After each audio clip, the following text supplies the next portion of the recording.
नमस्कार दोस्तों, आज सुबह की ताज़ा खबर जानने से पहले अगर चैनल में नए हैं तो चैनल को सब्सक्राइब करके बेल आइकन को प्रेस कर लीजिएगा। आज की पहली खबर, पीएफ से निकाल सकेंगे पूरा पैसा, लेकिन इस एक शर्त पर। कर्मचारी भविष्य निधि संगठन यानी ईपीएफओ ने अपने नियमों में बदलाव करते हुए कर्मचारियों को बड़ी राहत दी है। ईपीएफओ के सदस्य अब अपने पीएफ खाते में 100% राशि निकाल सकेंगे। हालांकि ईपीएफओ ने इसके साथ एक शर्त रख दी है। ईपीएफओ के मुताबिक खाते में कम से कम 25% राशि अनछुई रहनी चाहिए, ताकि रिटायरमेंट के लिए कुछ बचत होनी भी चाहिए। यानी आपको अपने खाते में 25% का मिनिमम बैलेंस रखना होगा। इतना ही नहीं, नौकरी छूटने के बाद पूरी राशि निकालने की समय सीमा अब 2 महीने से बढ़ाकर 12 महीने कर दी गई है। वहीं पेंशन निकालने के लिए अब 36 महीने का इंतजार करना होगा। सरकार का कहना है कि यह बदलाव पीएफ निकासी को आसान, डिजिटल रूप से पारदर्शी और लंबी अवधि की बचत को सुरक्षित बनाने के लिए किए गए। अगली खबर, जमीन खरीदना और बेचना आसान करने जा रही है योगी सरकार यूपी में जमीन खरीदना और बेचना आसान करने जा रही है। ऐसी जमीन खरीदने वालों को राहत मिलेगी जो मुख्य मार्ग से कुछ दूरी पर स्थिर है। यही नहीं, व्यवस्था बदलने के बाद पूरी जानकारी भरकर अपनी जमीन का सर्किल रेट स्टाम्प विभाग को वेबसाइट पर ऑनलाइन दिखा सकेंगे। योगी सरकार में स्टाम्प एवं पंजीयन मंत्री रविंद्र जायसवाल ने बुधवार को इस संबंध में जानकारी दी है। उन्होंने कहा कि लोग अपने लिए स्लॉट बुक करके रजिस्ट्री भी खुद करवा सकेंगे, मध्यस्थ की जरूरत नहीं होगी। उन्होंने कहा कि जल्द ही इस संबंध में शासनादेश हो जाएगी। अभी तक तकरीबन 40 मानकों को सर्किल रेट तय की जाती है। अगली खबर, भारत के लिए एक बड़ी खुशखबरी, दुनिया में बढ़ा दबदबा। भारत की डिजिटल अर्थव्यवस्था को दुनिया भर में पहचान दिलाने की दिशा में एक और बड़ी उपलब्धि जुड़ गई है। भारतीय यूनिफाइड पेमेंट्स इंटरफेस को अब जापान में भी इस्तेमाल किया जा सकेगा। एनपीसीआई इंटरनेशनल पेमेंट्स लिमिटेड ने जापान की दिग्गज कंपनी एनटीटी डाटा के साथ एक रणनीतिक समझौता किया गया है, जिससे भारतीय पर्यटक अब जापान में भी अपने यूपीआई के ऐप से भुगतान कर सकेंगे। अब जो भारतीय पर्यटक जापान यात्रा पर होंगे तो उन्हें विदेशी भुगतान ऐप्स या कोड्स की चिंता नहीं करनी होगी। यह अपने सामान्य यूपीआई ऐप जैसे भीम, गूगल पे, फोन पे या पेटीएम से ही क्यूआर कोड स्कैन करके सीधा भुगतान कर सकेंगे। इस सुविधा से विदेशी मुद्रा का लेन देन आसान होगा और फिजिकल कैश की जरूरत भी कम पड़ेगी। इससे न केवल यात्रा अनुभव सुधरेगा, बल्कि भुगतान प्रणाली अधिक सुरक्षित और ट्रैक करने योग्य हो जाएगा। अगली खबर, भारत में 6750 पेट्रोल पंप चलाने वाली नयारा एनर्जी को बड़ा झटका। रूस के तेल कारोबार को निशाना बनाने के उद्देश्य से ब्रिटेन ने बुधवार को कई तेल कंपनियों पर 90 नए प्रतिबंध लगाए हैं। जिन कंपनियों पर प्रतिबंध लगाए गए हैं उनमें भारत में स्थित तेल कंपनी नयारा एनर्जी भी शामिल है। गुजरात में स्थित इस कंपनी ने रूस की भी हिस्सेदारी है। इस कंपनी ने 2026 में रूस से $5 अरब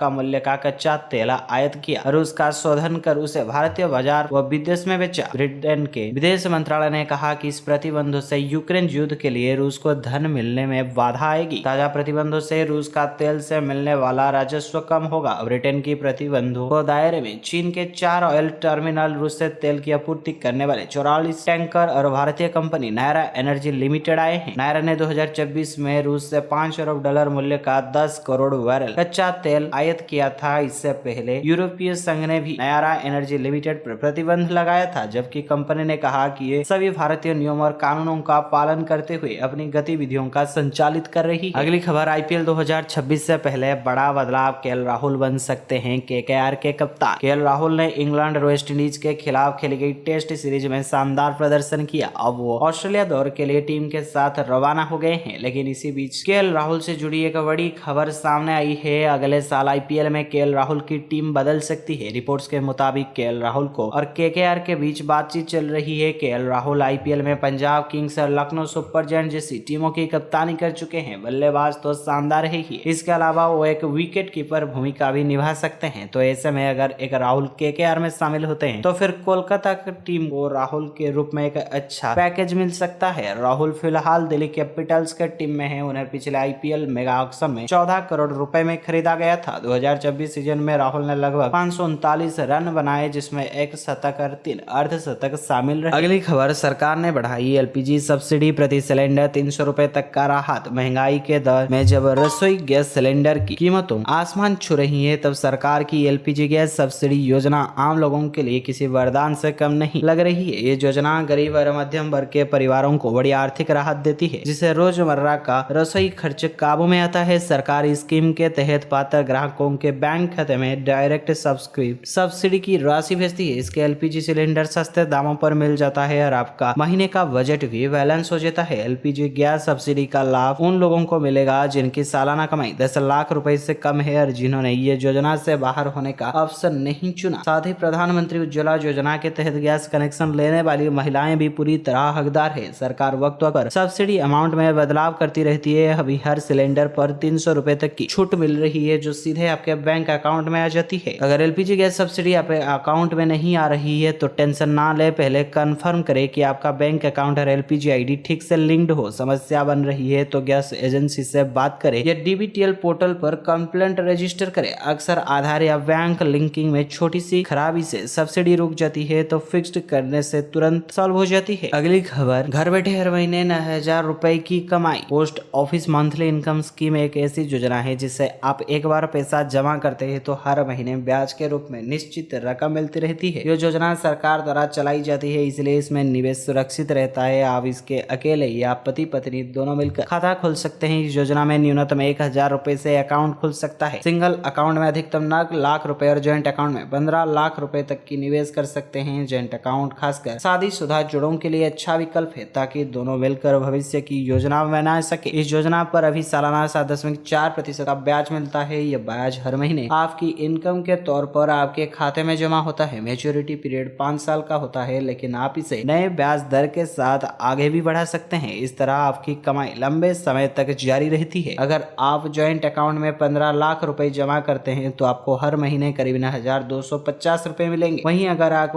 अकेले 9 लाख रुपए जमा करते हैं तो हर महीने करीब 5,550 रुपए आपकी कमाई होगी। यह एक स्थिर और जोखिम मुक्त इनकम का जरिया बनेगा। अगली खबर, मोदी सरकार का धमाकेदार ऑफर, घर बनाने के लिए मिलेंगे 25 लाख रुपए। अगर आप सरकारी नौकरी में हैं और अब सपनों का आशियाना बनाना चाहते हैं तो यह खबर आपके लिए किसी सुनहरे मौके से कम नहीं। केंद्र सरकार ने योजना को और भी आसान और आकर्षक बना दिया है। अब आप अपने घर से सपने का सच करने के लिए सरकार से 25 लाख रुपए तक का लोन ले सकते हैं। और अगर पति पत्नी दोनों सरकारी नौकरी में हैं तो ये फायदा 2 गुना हो सकता है, यानी कुल 50 लाख रुपए तक का लोन। ये केंद्र सरकार की एक खास योजना है जो सरकारी कर्मचारियों को कम ब्याज दर पर लोन देती है, ताकि वो अपने सपनों का घर बना सके या खरीद सके। इस योजना का मकसद है कि हर सरकारी कर्मचारी को अपना स्थायी घर मिलना और आर्थिक बोझ के बिना अपने सपने पूरे कर सके। हाउस बिल्डिंग एडवांस योजना के तहत केंद्र सरकार के कर्मचारी अधिकतम 25 लाख रुपए तक की लोन ले सकते हैं। इस लोन पर ब्याज दर सिर्फ 7.4% सालाना है, जो वित्त वर्ष 2025-26 के लिए तय की गई है। खास बात यह है कि कोई भी कर्मचारी अपने पूरे कैरियर में सिर्फ एक बार इस योजना का फायदा ले सकता है, लेकिन अगर पति पत्नी दोनों सरकारी नौकरी में हैं तो दोनों लोग अलग अलग आवेदन करके 25-25 लाख रुपए यानी कुल 50 लाख रुपए तक का लोन ले सकते हैं।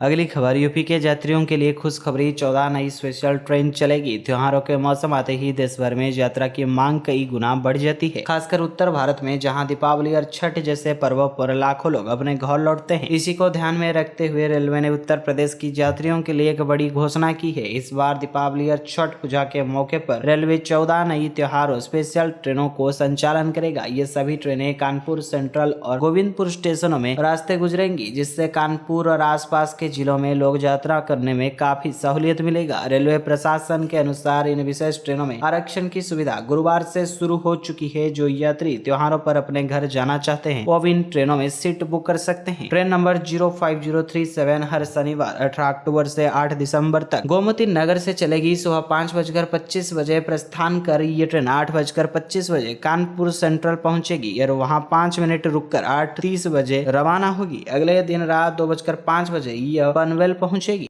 अगली खबर, ड्रैगन का जहरीला दवा, ईवी से स्मार्टफोन तक सब कुछ हो जाएगा स्लो। आर्थिक तनाव के इस दौर पे चीन ने अक्टूबर 2025 में रेयर अर्थ मेंटेनेंस के निर्यात पर नए नियम लगाए। इन छोटे लेकिन महत्वपूर्ण मेंटेनेंस का इस्तेमाल इलेक्ट्रिक व्हीकल, स्मार्टफोन, कंप्यूटर और रक्षा उपकरणों में होता है। इस कदम का उद्देश्य भारत की बढ़ती विनिर्माण और तकनीकी क्षमता को प्रभावित करना है। त्योहारी सीजन में जब बाजार में मांग बढ़ रही होती है तब सरकार ने जीएसटी में राहत दी है। ये चीन का एक कदम उद्योगों के लिए बड़ा झटका बन चुका है। अक्टूबर 2025 में चीन ने 12 रेयर अर्थ एलिमेंट्स पर निर्यात प्रतिबंध लगाया। अब कोई भी उत्पाद जिसमें 0.1% से ज्यादा मैग्नेट बिना अनुमति के नहीं भेजा जा सकता। भारत को आश्वासन देना होगा कि यह मैग्नेट हथियार या अमेरिका में नहीं जाएगा। बजाज, टीवीएस, मारुति और एथर जैसे कंपनियों का उत्पादन घटा। ईवी में रेयर मैग्नेट्स की कमी से कीमतें 8 से 10% तक बढ़ सकती है। स्मार्टफोन, कंप्यूटर और नेटवर्क उपकरणों की निर्माण में भी बाधा आएगी। अगली खबर FII की भारतीय बाजारों में वापसी। अक्टूबर में 10,000 करोड़ रुपए से अधिक का किया निवेश। भारतीय शेयर बाजारों में महीनों की बिकावली के बाद विदेशी निवेशकों का भरोसा फिर से बढ़ता दिखाई दे रहा है। NSDL के आंकड़ों के अनुसार 7 अक्टूबर से 14 अक्टूबर के बीच विदेशी संस्थागत निवेशक पिछले 7 कारोबारी क्षेत्रों में से 5 में शुद्ध खरीदार रहे। उन्होंने सेकेंडरी मार्केट में 3,000 करोड़ रुपए से अधिक शेयर खरीदे। आंकड़ों के अनुसार प्राइमरी मार्केट में उनकी खरीदारी अधिक रही है, 7,600 करोड़ रुपए के आंकड़े को पार गई है। NSE की प्रोविजनल डाटा से पता चलता है कि FII ने 15 अक्टूबर को अपनी खरीदारी का सिलसिला जारी रखा और 162 करोड़ रुपए का शेयर खरीदे। खरीदारों में यह नई दिलचस्पी प्रमुख बाजार सूचकांकों में लगातार बढ़ोतरी के साथ देखने को मिल रहा है। अगली खबर, व्हाट्सएप का नया स्टेटस नोटिफिकेशन फीचर। व्हाट्सएप वर्तमान में विश्व का सबसे लोकप्रिय मैसेजिंग एप्लीकेशन है, लेकिन इसके कुछ फीचर्स कभी कभी यूजर्स के लिए परेशानी का कारण बन सकते हैं। हाल ही में व्हाट्सएप ने एंड्रॉइड यूजर्स के लिए एक नया फीचर पेश करने की प्रक्रिया शुरू की है, जो आपके दोस्तों को करीबी लोगों के स्टेटस अपडेट की रियल टाइम नोटिफिकेशन प्रदान करेगा। यह फीचर उपयोगी है, लेकिन कुछ यूजर्स का यह परेशानी भी कर सकता है। वर्तमान में यह फीचर व्हाट्सएप के बीटा वर्जन 2.2.0.4 में उपलब्ध है। व्हाट्सएप का यह नया फीचर आपको आपके पसंदीदा संपर्कों को स्टेटस अपडेट की तुरंत सूचना देगा। जैसे ही कोई व्यक्ति नया स्टेटस पोस्ट करेगा, आपको तुरंत नोटिफिकेशन आएगा। ये उन लोगों के लिए विशेष रूप में उपयोगी है जो अपने करीबी लोगों की अपडेट्स को मिस नहीं करना चाहते। इस फीचर की एक और खास बात यह है कि आप स्वयं चुन सकते हैं कि किन लोगों की स्टेटस की नोटिफिकेशन आपको चाहिए। इसके अलावा यह पूरी तरह से प्राइवेट है, क्योंकि आपके संपर्क का कोई यह नहीं पता लगा सकेगा कि आपने उनके नोटिफिकेशन चालू किया है। इस फीचर का उपयोग करना बेहद ही सरल है। किसी संपर्क का स्टेटस खोले और ऊपर दिए गए 3 डॉट मेनू पर टैप करें, फिर गेट नोटिफिकेशन विकल्प चुने और पुष्टि करें।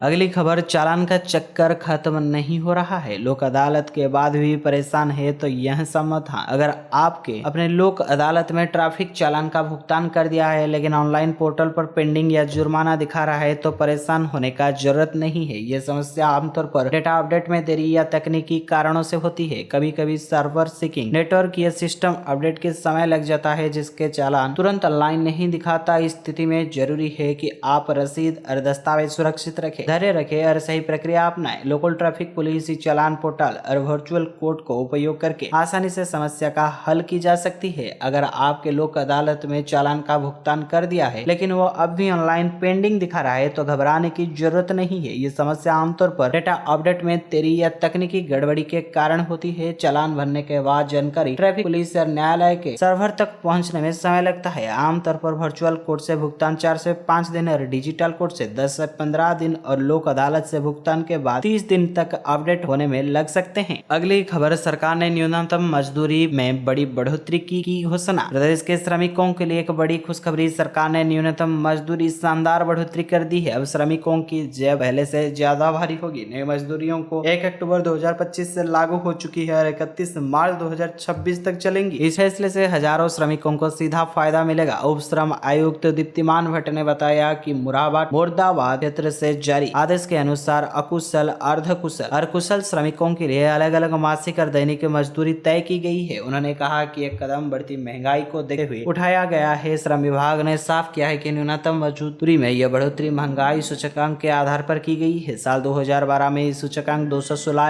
अंक पर था, जो बढ़कर 414 अंक हो गया है। इसके हिसाब से नई मजदूरी दरों में भी परिवर्तन की गई है। अब अकुशल श्रमिकों की मासिक मजदूरी 5,750 रुपए से बढ़कर 11,021 रुपए हो गई है। वहीं अर्धकुशल श्रमिकों को 12,123 रुपए और कुशल श्रमिकों को 13,580 रुपए महीने मिलेंगे। यानी अब हर श्रमिकों को पहले से रोजाना 90 से लेकर 110 रुपए ज्यादा मिलेंगे। यह बढ़ोतरी श्रमिकों के लिए किसी वरदान से कम नहीं, जो उनकी मेहनत को और सम्मान देगी। अगली खबर, आरएसएस के कार्यक्रम में शामिल हुए अधिकारी हो गए सस्पेंड। कांग्रेस अध्यक्ष मल्लिकार्जुन खड़गे ने पुत्र कर्नाटक के मंत्री प्रियंका खड़गे खुलकर आरएसएस के खिलाफ मोर्चा खोल दिया है। उन्होंने सीएम शर्मा को पत्र लिखकर अनुरोध किया कि राज्य के सभी सरकारी अधिकारियों और कर्मचारियों को किसी भी संगठन का हिस्सा बनने और उसके कार्यक्रम में शामिल होने की अनुमति नहीं दी जाए। उन्होंने इसका उल्लंघन करने वालों के खिलाफ कार्रवाई की भी मांग की है। मंत्री प्रियांक खरगे ने बताया कि उनके विभाग के कई अधिकारी आरएसएस के शताब्दी समारोह में शामिल होने गए थे। उन अधिकारियों के खिलाफ खरगा ने कारण बताओ नोटिस जारी कर दिया है और उन्हें 1 या 2 दिन में निलंबित भी कर दिया जाएगा। उन्होंने कहा कि 2013 में जब जगदीश शेट्टर मुख्यमंत्री थे तभी उन्होंने सरकारी स्कूलों और कॉलेजों में सिर्फ पाठ्यक्रम से जुड़ी गतिविधियों की अनुमति देने का बात कही थी। बता दें कि खरगे ने पिछले दिनों आरएसएस को तालिबान जैसा आतंकी संगठन करार देते हुए विवादित बयान दे दिया था। तो दोस्तों आज के लिए इतना ही, मिलते हैं कल सुबह फिर से नए ताजा खबर के साथ।